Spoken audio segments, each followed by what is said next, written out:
Hello, and today we're going to be doing the top 5 deaths that made the most impact on One Piece. In number 5, we have Kuna's death. So this forced Zoro to pursue his dream to be the best swordsman in the world.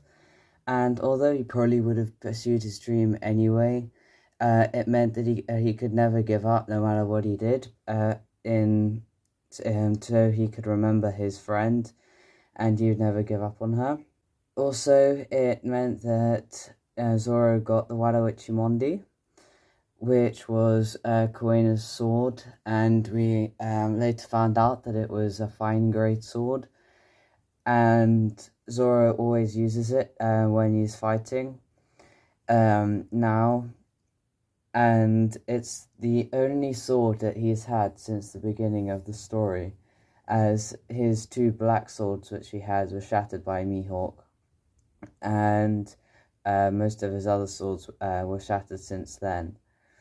Also, for Wada Ichimonde, it might get Kaido's fruit. So, the last or second last SBS ago, Oda said that if a person asked what if the members of the crew that didn't have devil fruits did get devil fruits, what would they have? And Zoro got Kaido's fruit, the Ua no Mi model Saryu, and that but Oda also said he would like to, for it to be in the sword rather than for Zoro himself, which is interesting because it's very possible, because I think realistically Kaido will be defeated during the raid, or at least at some point in Wano.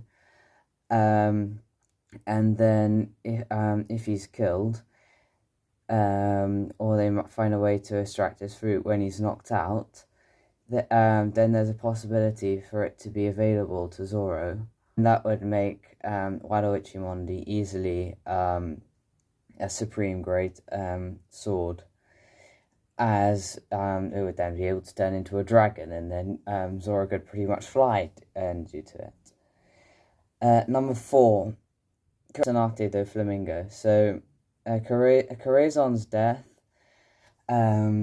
was important because it gave us an idea of Doflamingo's ruthlessness, because it happened during Dressrosa in Law's flashback, and this was just before Luffy was having a properly serious fight against Doflamingo.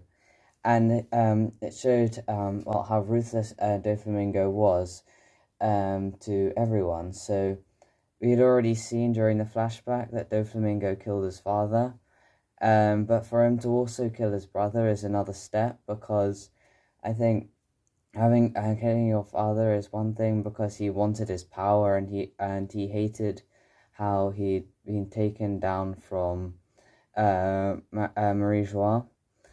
But then to also kill his brother, like Rocinante was like his best friend. He'd been through all of his experience as a child with.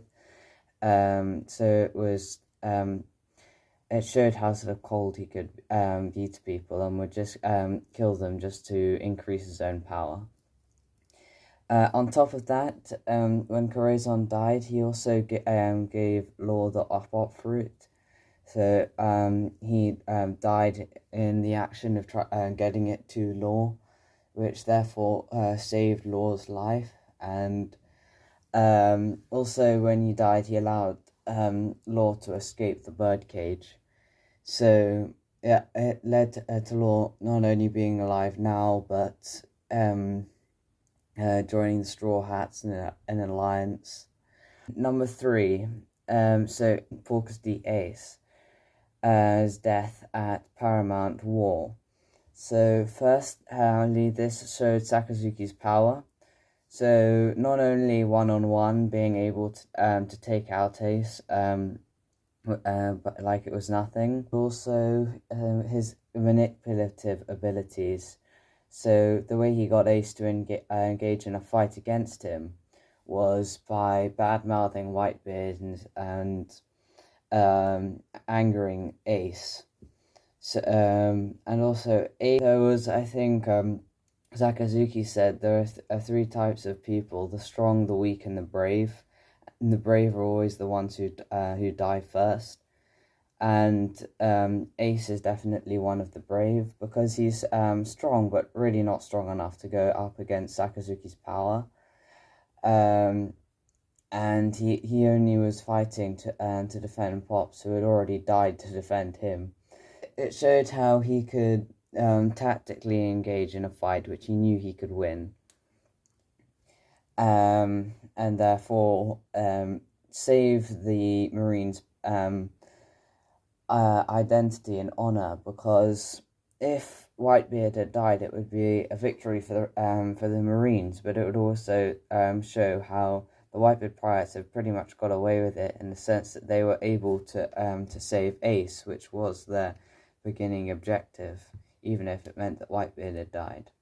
It gave the Paramount War reason, and when I say Paramount War, this includes the Impel Down arc, because if Ace had survived and had escaped with the Whitebeard pirates, and it was all lovely, and he got off scotch-free, it just wouldn't have the same sort of feeling as there had been some achievement, because the world would have been exactly the same as it was before the Paramount War arc, and it wouldn't have changed anything, especially considering it was such a major event for the end of the first half of One Piece. It also showed how weak Luffy was in comparison. So after Ace had died and Luffy had been taken to Amazon Lily, he had a chapter or so where he was just mourning Ace's death, and also smashing his body against the rocks, thinking about how weak he was and how he was never going to be able to achieve his dream. And this and eventually Jinbei was able to make him stop. This therefore caused the time skip, as Luffy realized that he was weak, so told all of his crew via his tattoo to just have break for 2 years from pirating and just train, so that they could eventually be strong enough to be for him to be the king of the pirates. And number 2, so Whitebeard. The death of Whitebeard showed Blackbeard's power.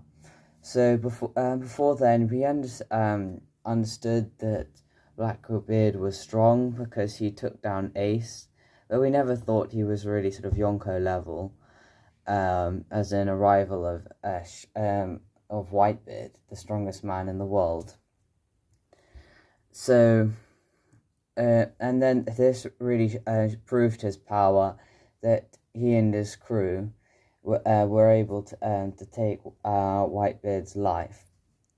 Also, this Blackbeard was able to demonstrate one of his powers, so being able to steal Whitebeard's fruit, which is one of the most interesting parts of the Paramount War, and showed that Blackbeard was definitely not to be messed with all his strange and unnatural abilities. And finally, it strengthened the belief in the One Piece. So when Whitebeard died, he said, "The Whitebeard and the One Piece exists." And this is a good, interesting thing to say, because the only time we'd ever had any sort of confirmation that the One Piece actually existed was in Chapter 1 with Roger's speech, and for it to go so long without even being hinted that it actually really does exist, it wouldn't really work. So it was good at the. I think Paramount War is definitely at the halfway point of One Piece, so it's referenced again at the halfway point, and then at the end of the story, when Luffy does eventually find the One Piece, it will be referenced there, obviously. So it'll be referenced at the beginning, the middle, and the end. So that will be a nice way to wrap it up. And then the first most meaningful death in One Piece is the death of execution of Gol D. Roger. So this is much more of a simpler one, but certainly the most powerful. So the most obvious thing is that this started the pirate era. Without Roger making a speech in Chapter 1 of One Piece, none of it would have happened. No one would have been chasing the One Piece. No one would have wanted to be king of the pirates. And after Roger died, it would have just sort of gone back to a very sort of standard, normal world. Also, this caused the Marines huge problems, and the reason for that is, although that they were able to disguise the fact that Roger handed himself in, Roger still made it obvious to the crowds that he sort of had the last laugh. He initiated the One Piece era, so they may have captured Roger, who was dying anyway. But by executing him, they gave him the chance to deliver a speech which eventually will spell the end of the world government and the Marines. So that's my top 5 most meaningful deaths. Thanks for watching. Bye.